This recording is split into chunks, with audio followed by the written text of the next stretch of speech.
So the financial analysis worksheet training is, there's going to be an overview, some information on the statewide information management manual, the budget request timing and budget letters related mainly to the financial analysis worksheets, the steps and who to involve during the development and process of determining who is needed for when you are in each stage or in each particular area of development.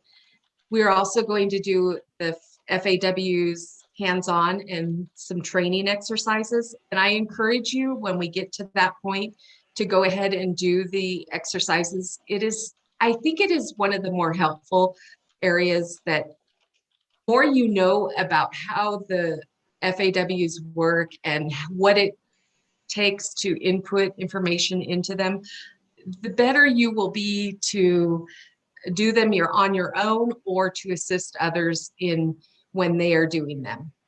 Then we're also going to look at some review criteria and tips. There's a sample provided, and then some links and attachments that we did provide attachments that refer back to any of the references that we are providing for today. And then also some links so that if you went into the actual PowerPoint, you could see where those links go.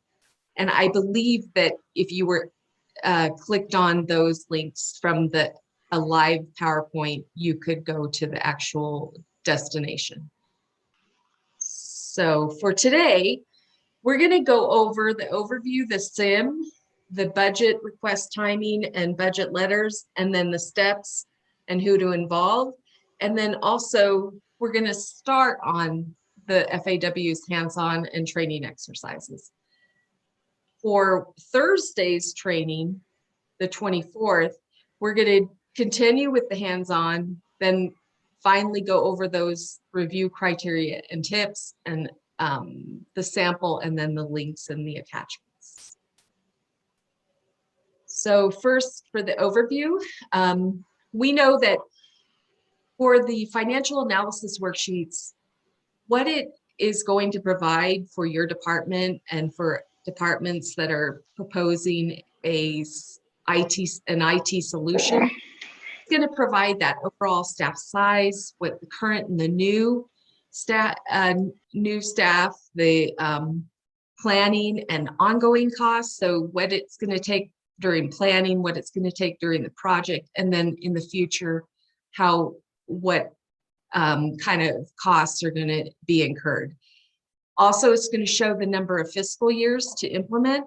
So planning through M&O, and M&O equals that one complete fiscal year of implementation. So if you are, in other words, if you are implement on May 1st, you are going to need to show what it takes from July 1st through June 30th to have a complete fiscal year.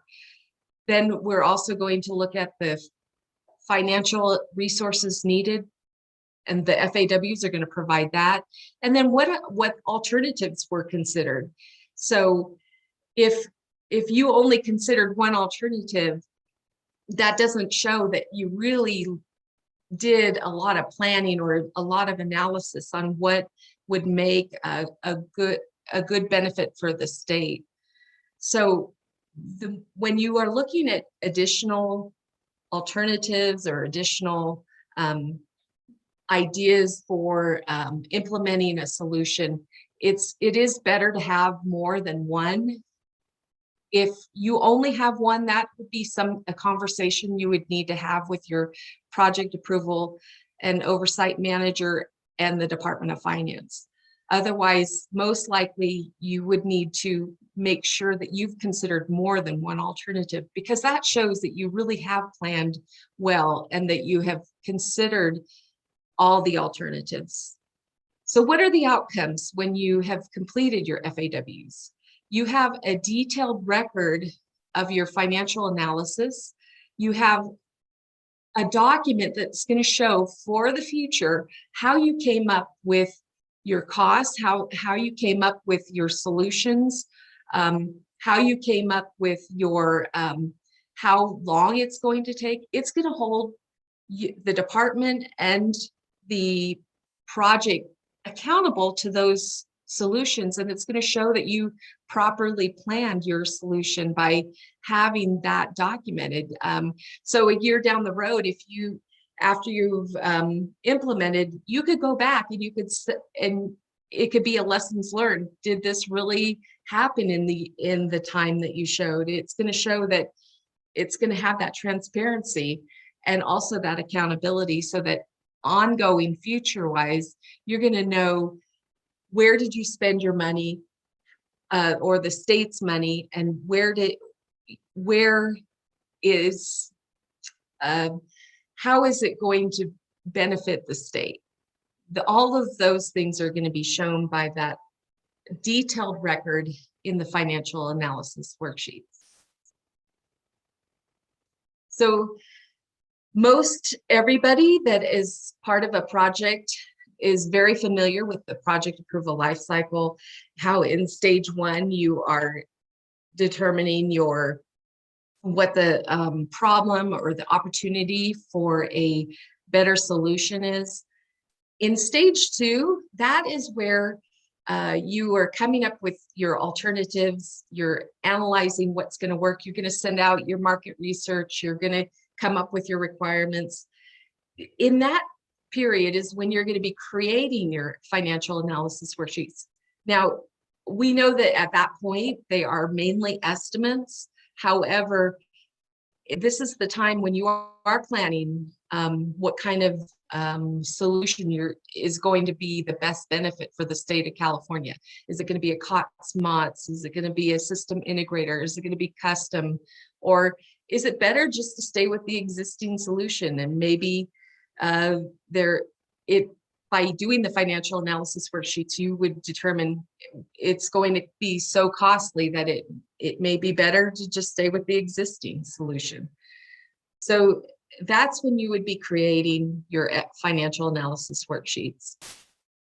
During stage three, when you are going out with your solution development, when you have your solution packages that are going out to determine estimates and actual vendors and what they propose the cost is going to be, and you're refining your detailed solution requirements, you may update your financial analysis worksheets. It doesn't mean that you will, but they may be updated at that point. However, during stage four, when you have fully determined your what your solution's going to be, you've selected your vendor, you have a contract that you are aware of how much it's going to cost, not that you've awarded the contract, but you have the actual details. You are going to be able to baseline those FAWs so that you know that from this point forward, this is the cost that we are going to baseline. This is what we're going to fund this IT project with, this amount of costs. And then after that, of course, once if those were approved, you would award your contract and start your project.